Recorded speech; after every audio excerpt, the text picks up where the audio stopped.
আসসালামু আলাইকুম রহমতুল্লাহি ওয়া বারাকাতুহু। আজকে আমরা পবিত্র কালামে হাকিমের একেবারে শেষ দুইটি সূরা, সূরা ফালাক এবং সূরা নাস থেকে তাফসীর শুনব।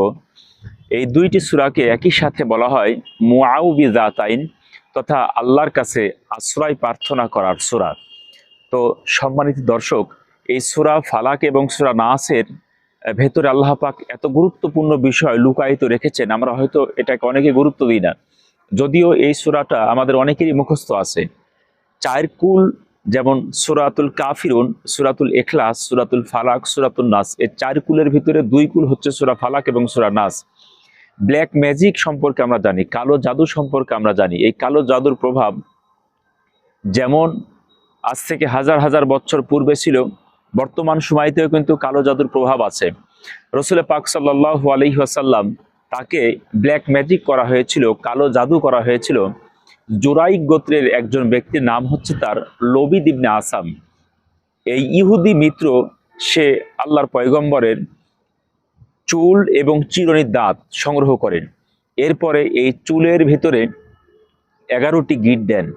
11টি গিট দেওয়ার পরে এই জুরাইক গোত্রের জারওয়ান নামক একটা কূপ ছিল, সেই কূপের ভিতরে খেজুর গাছের বাকলের ভিতরে এই চুল এবং চিরুনির দাঁত 11টি গিট দিয়ে সেই জারওয়ান নামক কূপের ভিতরে রেখে দেওয়া হয়।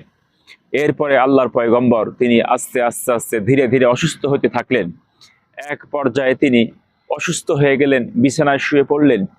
6 মাস পর্যন্ত আল্লাহর নবী জনাবে মুহাম্মদ রাসূলুল্লাহ সাল্লাল্লাহু আলাইহি ওয়াসাল্লাম তিনি অসুস্থ ছিলেন এই ব্ল্যাক ম্যাজিক, কালো জাদুর প্রভাবে।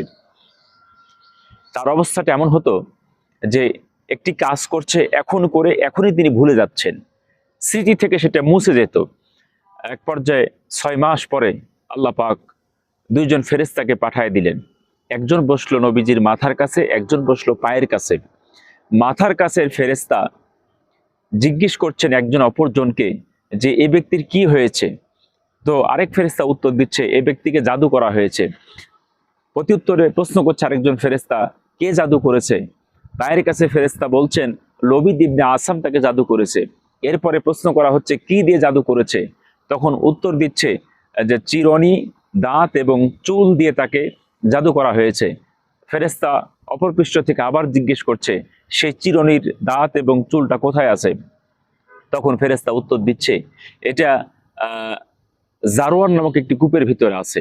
আল্লাহর নবী ঘুম ভেঙে গেল, স্বপ্নে তিনি দেখলেন আম্মা জান আয়েশা সিদ্দিকা রাদিয়াল্লাহু তাআলা আনহাকে তিনি ডাকলেন, আলী রাদিয়াল্লাহু তাআলা আনহুকে ডাকলেন। ডাকার পরে সেই জুরাইক গোত্রের জারওয়ান নামক কূপে আলী রাদিয়াল্লাহু তাআলা আনহুকে পাঠিয়ে দিলেন। তিনি রওনা দিলেন। আলী রাদিয়াল্লাহু তাআলা আনহু তিনি বলছেন, আমি যখন সেই কূপের কিনারে গেলাম, কূপের আশেপাশে যে খেজুর গাছগুলো ছিল এত ভয়ঙ্কর, খেজুর গাছের মাথা দেখে মনে হয় যেন এক একটা শয়তানের মাথা। এরপরে এই জারওয়ান নামক কূপের ভিতরে আমি যখন নামলাম, কূপের পানি এত ভয়ঙ্কর, একেবারে হলুদ বর্ণের পানি। এরপরে নামার পরে আমি পাথরের নিচে দেখলাম যে খেজুর গাছের বাকলের ভিতরে এই চিরুনির দাঁত এবং আল্লাহর পয়গম্বরের এই চুল তারা কালো জাদু করে রেখে দিয়েছিল। সম্মানিত দর্শক, আজকে আমরা চুলকে গুরুত্ব দিই না। আজকে চুল যত্রতত্র যেখানে সেখানে ফেলি। এমনও দেখা যায় আমার মা বোনেরা চুল বিক্রি করে দেয়। চুল একটি গুরুত্বপূর্ণ জিনিস। এই চুল দিয়ে যদি আপনাকে জাদু করা হয়, তাহলে আপনি পৃথিবীর সমস্ত ডাক্তার দিয়ে যদি চিকিৎসা করান, আপনার অসুখ কিন্তু ভালো হবে না। তো সম্মানিত দর্শক, এই চুল নিয়ে আসার পরে জিবরিল আলাইহিস সালাতু ওয়াস সালাম, চুলের ভিতরে 11টি গিট ছিল। আল্লাহ পাক সূরা ফালাক এবং সূরা নাস নাজিল করলেন। এই সূরা ফালাক এবং সূরা নাসের ভিতরে আছে 11টি আয়াত। এই একটি একটি করে আয়াত পাঠ করলেন, একটি একটি করে চুলের ভিতরে গিটের ভিতরে ফুঁ দিলেন, একটি একটি করে খসে গেল। কুল আউযু বিরাব্বিল ফালাক, বলো আমি আশ্রয় প্রার্থনা করছি উষার প্রভাতের প্রভুর নিকট। মিন শাররি মা খলাক, বলো আমি আশ্রয় প্রার্থনা করছি আল্লাহর যাবতীয় যা সৃষ্টি আছে সমস্ত সৃষ্টির অনিষ্ট থেকে আল্লাহর আশ্রয় প্রার্থনা করছি। ওয়া মিন শাররি গাসিকিন ইযা ওয়াকাব, এবং আশ্রয় প্রার্থনা করছি রাত্রি যখন গভীর হয়ে যায়। এই গভীর রাত্রের ভিতরে অনেক আল্লাহ তাআলার সৃষ্টি যেগুলা মানুষের ক্ষতি সাধন করে, এই সকল ক্ষতি সাধনকারী থেকে, অনিষ্ট থেকে আল্লাহর কাছে আশ্রয় প্রার্থনা করছি। ওয়া মিন শাররিন নাফাসাতি ফিল উকাদ, এবং আশ্রয় প্রার্থনা করছি সেই সকল নারী, যেই নারীরা মানুষকে ঝাড়ফুঁক দেয়, ব্ল্যাক ম্যাজিক, কালো জাদু করে। ওয়ামিং শাররি হাসিদিন ইযা হাসাদ, হিংসুক যখন হিংসা করে, ওই হিংসুকের হিংসা থেকে আশ্রয় প্রার্থনা করছি। 5টি আয়াত শেষ হলো। এরপরে সূরা নাসের ভিতরে আছে 6টি আয়াত। কুল আউযু বিরাব্বিন নাস, বলো আমি আশ্রয় প্রার্থনা করছি মানুষের রবের নিকট। মালিকিন নাস, বলো আমি আশ্রয় প্রার্থনা করছি মানুষের মালিকের নিকট। ইলাহিন নাস, বলো আমি আশ্রয় প্রার্থনা করছি মানুষের ইলাহিন নিকট।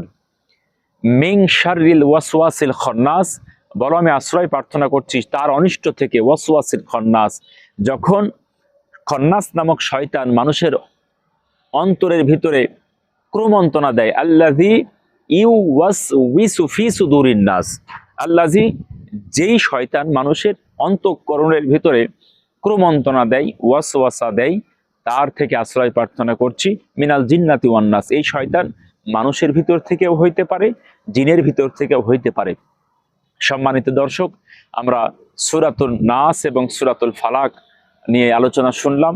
এই সূরাতুন নাস এবং সূরাতুল ফালাক আল্লাহর পয়গম্বর তিনি ফজরের পরে এবং এশার পরে তিনি তেলাওয়াত করতেন, হাতের ভিতরে ফু দিতেন, এরপরে গোটা দেহটা মেসেজ করতেন। আমরাও চেষ্টা করব এই সূরা নাস এবং সূরা ফালাকের আমল করার, যদি সমস্ত জাদুটনা, ব্ল্যাক ম্যাজিক থেকে, কুদৃষ্টি থেকে নিজেকে বাঁচিয়ে রাখতে চাই, আমরা যেন সূরা নাস এবং সূরা ফালাকের আমলটা আমরা চালু রাখি। আসসালামু আলাইকুম ওয়া রাহমাতুল্লাহি ওয়া বারাকাতুহু।